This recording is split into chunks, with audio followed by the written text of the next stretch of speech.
दो बिल्लियों में क्या इंडिया बंदर वाला मजा ले पाएगा? इस बाइपोलर वर्ल्ड में क्या बंदर की तरह इंडिया दोनों तरफ से मजे ले पाएगा? आज एडिटोरियल्स में बात करेंगे, एडिटोरियल सिंप्लीफाइड में। कहाँ पे जी? अखबार का 5 मिनट में सर, ये तो सुनी ले यार। 25 अक्टूबर में आप सबका स्वागत। लास्ट टाइम का सर सवाल था, embracing a one health framework to fight anti microbial resistance. ये रिपोर्ट किसने निकाली है? OECD, organisation for economic cooperation and development, OECD ने निकाली है रिपोर्ट, ध्यान रखना।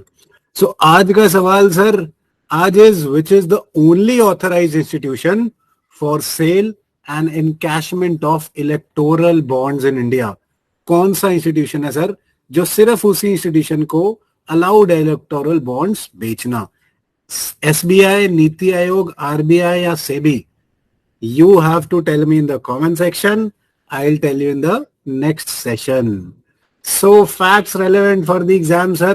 इंडिया बहुत ही प्राउड कर रहा है हमें, हमारा देश महान तो है ही है। We have to love our nation and we do love our nation.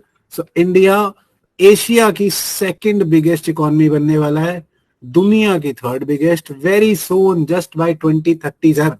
ये S&P ग्लोबल ने कहा है। जापान से आगे चले जाएंगे हम, जर्मनी से आगे, जापान से आगे, और third largest in world, second largest in Asia बन जाएंगे। Then sir private sector ISRO का साथ दे रहा है। Private sector in space is the new paradigm shift. Vikram 1 rocket launch कर रहे हैं सर, स्काई रूट एविएशन वाले, हैदराबाद वाले, right. Private sector is the new paradigm shift in space sector, please ध्यान रखना। देन 729 नंबर क्यों खबरों में आ रहा है भाई? 729 नंबर इसलिए खबरों में आ रहा है बिकॉज बार कोड होते हैं ना, आपने जब देखा होगा मार्केट से शॉपिंग करते, सुपर मार्केट से, वो नीले नीले से लाइट पे निकालते हैं, चुप चुप चुप चुप बार कोड, लाइनें सी लगी होती हैं, राइट, छोटी बड़ी छोटी बड़ी। 729 बार कोड है। जो बार कोड 729 से स्टार्ट हो रहा है वो इजराइल में बना प्रोडक्ट है। इजराइल की कंट्री के मेड प्रोडक्ट्स आजकल न्यूज में, आपको पता है क्यों? हेंस 729 उनका नंबर है जो इजराइल के मेड प्रोडक्ट्स के लिए फेमस हो रहा है। ध्यान रखना आप जब खरीदोगे कुछ, 729 उस पे है कि नहीं।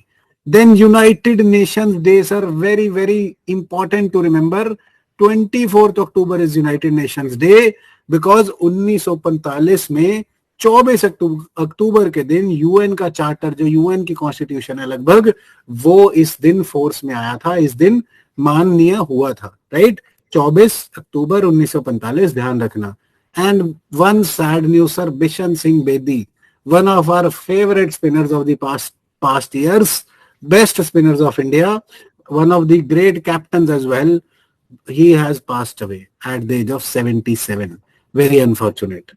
Then India largest textile event, Bharat Tex. Bharat tax नहीं, टैक्स 2024 में नई दिल्ली में होस्ट करेगा। भारत टैक्स क्या है? दुनिया का सबसे बड़ा टेक्सटाइल इवेंट, ध्यान रखना। अब एडिटोरियल की जो मैं बात कर रहा था, वेयर इंडिया स्टैंड्स। एडिटोरियल लिखने वाले साहब कह रहे हैं कि वर्ल्ड बाइपोलर हो चुका है जी। बाइपोलर मतलब दो पोल्स बन गए हैं, एक यूएस से, एक चाइना। ये कहां दिखा हमने? ये हमने देखा G20 में और ब्रिक्स में। ब्रिक्स को चाइना ने अपने हिसाब से एक्सपैंड कर लिया, और G20 में देखते हुए कि इंडिया की भारी है और यूएस भी आ रहा है, तो चाइना ने बोला हम आएंगे नहीं। इंडिया इस बाइपोलर के बीच में, पहले नैम में था नॉन अलाइनमेंट, अब इंडिया प्लूरिलेटरल है कि इंडिया वेस्ट से भी रिश्ता चाहता है, अमेरिका वगैरह से, और रशिया चाइना के साथ भी रहना चाहिए, हमें पड़ेगा, राइट। इंडिया क्या इन दोनों में फंस जाएगा, या इन दोनों के जो दो बिल्ली वाली कहानी थी, आई होप आपने पंचतंत्र वाली बिल्ली और बंदर वाली कहानी पढ़ी होगी, दो बिल्लियां एक बंदर, या इन दोनों पावर्स के बीच में बंदर की तरह मजा ले जाएगा। एडिटोरियल लिखने वाले साहब कहते हैं कि कैसा होगा, इसके ऊपर बहुत सारे फैक्टर्स हैं जो इसे इन्फ्लुएंस करेंगे। क्या फैक्टर है जी? पहला, चीन इंडिया, जो भी कीवर्ड्स में बताऊंगा। चीन इंडिया मतलब चाइना और इंडिया को मिलके एशिया की सेंचुरी को लीड करना है, एशिया को लीडिंग बनाना है दुनिया में। चाइना इंडिया को साथ रहना चाहिए, राइट।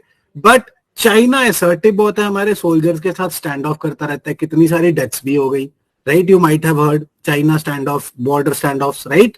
एंड चाइना इंडिया को मिलिट्री असर्टिवनेस के थ्रू कभी अरुणाचल क्लेम कर लेता है। सो चाइना के साथ भी रहना चाहिए, बट दूर रहना भी जरूरी है, बिकॉज वो मिलिट्री असर्टनमेंट कर रहे हैं। सो अगर चाइना असर्टिव हो रहा है तो हमें वेस्ट के साथ जाना चाहिए, और वेस्ट हमें टेक्नोलॉजी ट्रांसफर भी कर रहा है। बट क्या हम जा सकते हैं? चाइना रशिया साथ में है, राइट? और हमारी रशिया पे तो डिपेंडेंस है ही है वेपन और एनर्जी के लिए। लगभग 70% वेपन इंपोर्ट, हम हाईएस्ट इंपोर्ट लगभग अब रशिया से ही करते हैं, राइट? और एनर्जी भी रशिया से लेते हैं, oil and gas etcetera etcetera. Then China पे भी तो हमारी बहुत बड़ी डिपेंडेंस है सर। हाईएस्ट इंपोर्ट्स इंडिया के चाइना से ही आ रहे हैं। तो चाइना का हमारा जैसे फार्मास्यूटिकल एपीआई होता है, एक्टिव फार्मास्यूटिकल इंग्रेडिएंट, वो हम रिप्लेस ही नहीं कर सकते।